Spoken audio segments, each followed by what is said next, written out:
It was a lazy, blistering afternoon. As my city is close to a body of water, the air is constantly very humid, clinging to your skin, nearly suffocating you the moment you step outside. I was about 18 at the time, delivering pizzas so that I could have some extra spending money. I really enjoyed my job, and I was fond of the people that worked there.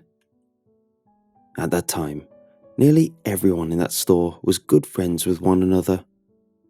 I'd also weaseled my way into being slightly favoured by the manager, meaning that I could get away with a lot of BS. I often showed up late, or high, or both. Don't get me wrong, I put a lot of work into that place to compensate, so I more than pulled my weight. When I reached the store that evening, I was dismayed to find that the air conditioning unit was broken. Everyone in the store was sweating, cursing, and fanning themselves. The broiling heat from the oven meant that the store was almost hotter than outside. The back door was propped open.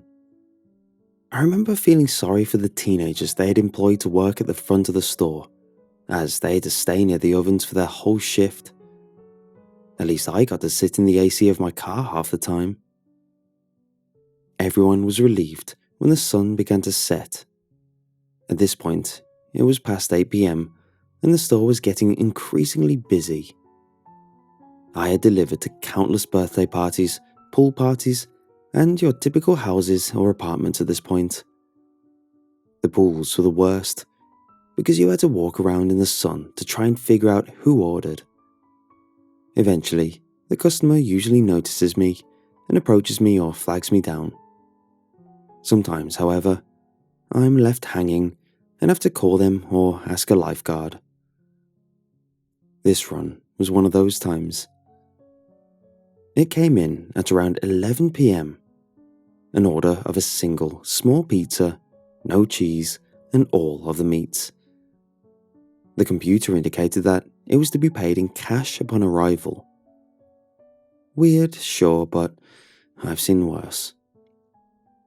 When I looked up the address, it became clear that this was yet another pool run. I recognized the neighborhood and figured it was pretty wealthy, so I remember thinking that maybe I would get a good tip. It had been a terrible night. I arrived at the pool at around 11:30. I noticed that there was only a car parked in the lot, an off-color tannish station wagon. Odd. Maybe it was a lifeguard who ordered, trying to wind down after a long day. Wouldn't be the first time. My heart dropped, as lifeguards almost never tipped. Usually, they were just broke teenagers. As I approached the pool, I could hear a splashing noise, as if someone was swimming or playing in the water. There was no wind, and the air was still uncomfortably warm and oppressive, despite it being the dead of night. As I got closer, I realized that something was off. The lifeguard post was empty. No one was in the pool either. That splashing noise I heard was just one of those robotic cleaning things. It was making its rounds and occasionally pushing up out of the water a bit, only to fall back into the pool. I looked around, confused. Then I saw that the office building on the far right of the pool had a light on. The yellow light bled through a small, grated window at the top of the metal door. Figuring that the lifeguard must be inside for some reason, I walked in through the gate, which was left open. I circled the pool cautiously, making sure to guard my steps when I hit a wet patch of ground. Already learned that lesson the hard way. At this point, I was just ready to get stiffed and hurry back so that I could take another run. And, in a way, that's exactly what happened. As I got closer to the door, a different sound filled my ears. It almost sounded like someone was rummaging around in the drawers or something. The robot was still spazzing out behind me. I didn't think much of it, and knocked. The rummaging sound abruptly stopped. I listened. Nothing. Just the faint hum of the streetlights in the distance. The robot splashed again. Now, I was really confused. What the hell? I thought about looking in the window, but I'd have to stand on the tips of my toes to be able to peek in, and I didn't want to be creepy like that. Before I could even get my thoughts together, the light went out. A chill went down my spine. This made no sense. Who was in there? And why did they turn out the light? Were they robbing the place? Surely a neighborhood pool office couldn't have many valuables. Was I about to get jacked? My mind was racing out of control. I glanced up at the window again and was met with the most terrifying sight in my entire life. In that window was a single human eye, looking down at me, straight at me. And I swear, it looked as though it didn't have a pupil. Just a uniform, icy blue iris. I froze. I wasn't sure what to do. Then I heard it. A noise that sounded almost like someone gargling water, mixed with the most horrifying scream I had ever heard.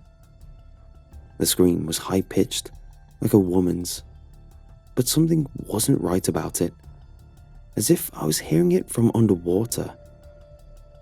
Then the doorknob began to rattle and slowly turn. That was it. I booked it back around the pool, nearly slipping several times, my heart jumping to my throat every time. The robot was truly spazzing out now, continuously bursting out of the pool and thrashing around like it was having a seizure. I didn't dare turn around as I sprinted towards my car. Once I was out of the gate, I slammed it shut and briefly glanced behind me. The door was open now, but I couldn't make out anything inside. It was pitch black, a total void. I didn't see anyone chasing me. I didn't care. I was out of there. I jumped into my car, tossed the pizza into my passenger seat, and peeled out of there as fast as I could. As I was leaving, I couldn't help but notice that the other car in the parking lot had disappeared. This was extremely weird, as I hadn't heard it start or anything. I have no idea where it went or how it left without me noticing. On my drive back, I was obviously pretty shaken up. I realized that my manager probably wouldn't believe me if I told him what had happened. Hell, I wasn't even sure of what happened myself. I figured I'd just say that there was no one at the pool, that I had waited around, but no one was there. It's our policy to avoid abandoned areas like that anyway. That's just asking for a robbery. My manager was not pleased. Normally, this kind of thing wouldn't have been a big deal, but with how busy the day was, on top of the AC breaking and everything else, there had been a lot of screwed up orders that day. He angrily insisted that I call the customer with the number they provided and grilled me as to why I hadn't done that already. He blasted me, saying that we had wasted too many pizzas today and that the mess-ups were coming out of his paycheck. Damn, I thought. He was technically right. I decided to suck it up and call the number. Maybe, I thought, this was all some kind of misunderstanding. The alternative scared me. and I didn't want to believe in or even think about them. I typed in the number on my cell phone. It had our local area code, and nothing seemed out of the ordinary as it began to ring. As it rang, I prayed no one would answer. The second ring was cut short as someone picked up the phone. At first, there wasn't anything, just an empty noise that reminded me of static.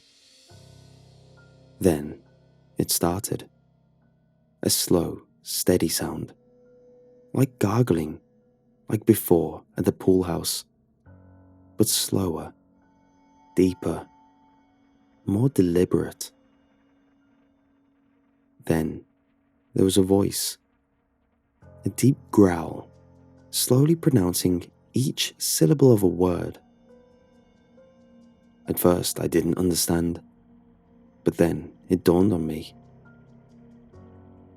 It was saying my name.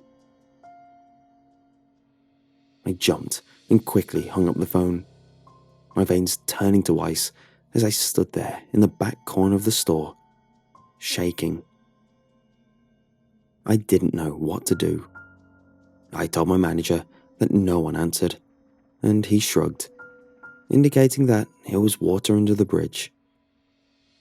I then asked to leave early, as I wasn't feeling well, did a few dishes, swept the place, and bounced.